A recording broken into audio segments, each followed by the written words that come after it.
Nežinau net nuo ko pradėti. Fausta, jei tu man nebūtum brangi, aš iš viso tavim nekalbėčiau. Dabar noriu tik vieną. Viską išgirsti iš tavęs. Ką tu nori, kad aš tau pasakyčiau? Viską. Viską, ką nuo manęs slėpei. Nieko aš nuo tavęs neslėpiau. Kas čia daro su tavim šiandien? Gerai, pradėsim nuo įrodymų.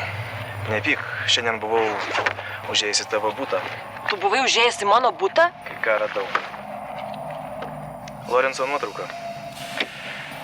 Kaip pas tave jie atsirado? Kas davė? Čia jis su Fausta kalbasi. Tik aš nesuprantu, kam jai Lorenco nuotrauka.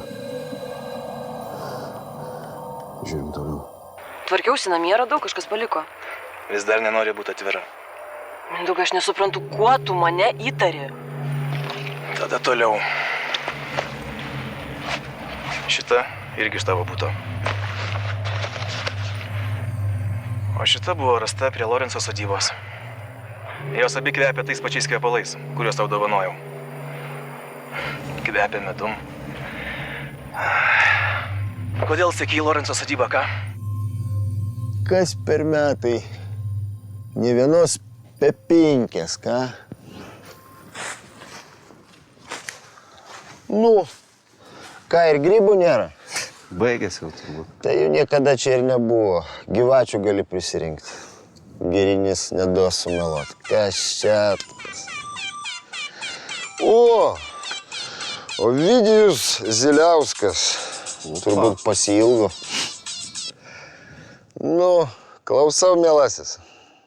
Sveikas. Yra naujienų. Kokių? Klausiausi įrašo. Jį padarė Mindaugas. Su savo žudiku. Radau jo mašinoje telefoną. Jis viską įrašinėjo. Įrašinėjo? Tai kas jį užvertė?